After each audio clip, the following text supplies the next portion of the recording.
여러분도 큐티하세요. 스스로 겸비하지 않을 때 생기는 삶이라는 제목으로 오늘 묵상하겠습니다.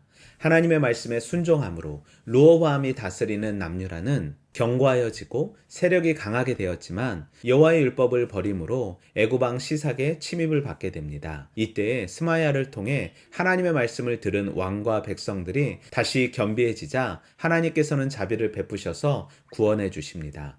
하지만 스스로 세력을 굳게 하여 나라를 다스리려 하였고 악을 행하며 여호와를 구하는 마음이 없으므로 여로보암 사이에 항상 전쟁이 있었다고 말합니다. 그리고 이대 왕으로 아비야가 왕위를 잇게 됩니다. 솔로몬이 만든 금방패는 솔로몬의 풍성함과 부귀영화를 드러내는 상징이었지만 애굽 왕 시삭에게 모든 것을 빼앗기고 맙니다.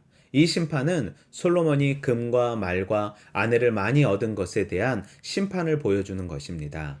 그리고 눈부신 금방패가 있던 자리는 놋방패로 대체가 됩니다. 하나님을 따르지 않는 삶이 얼마나 피폐해지고 연약해지는지를 보여주는 모습입니다. 또한 르호보암이 마음을 다하여 여호와만을 찾지 않고 악을 행한 이유는 이방 여인 암몬 여인이었던 어머니의 영향을 받았기 때문입니다.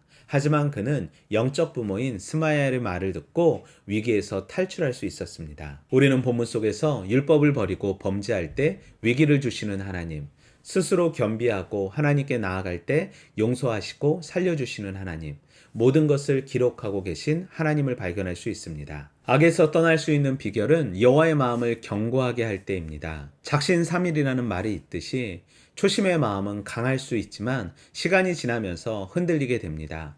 일편단심 하나님만 구하지 못하였던 르호보암은 그의 나라가 견고하고 강성한 것이 자신의 능력과 실력이라고 착각했습니다.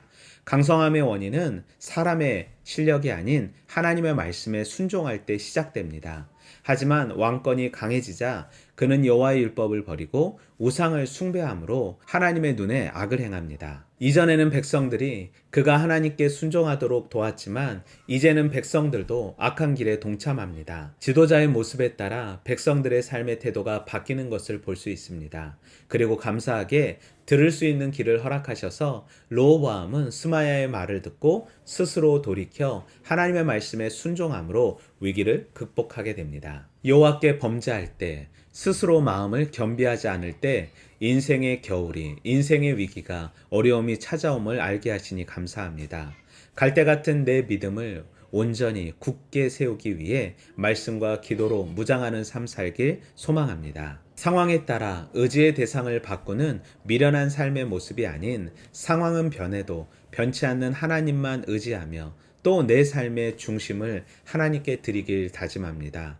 또한 회개할 때, 스스로 겸비할 때 나의 위기를 극복해야 하시고 새로운 삶을 허락하심을 기대하며 오늘도 나의 죄된 모습을 회개하며 하나님께 겸비함으로 나아갑니다. 또한 선과 악의 기준이 하나님을 구하는 삶임을 알게 하셨으니 내 삶의 선을 구해 하나님만 구하고 하나님만 바라보는 하루 되길 소망합니다.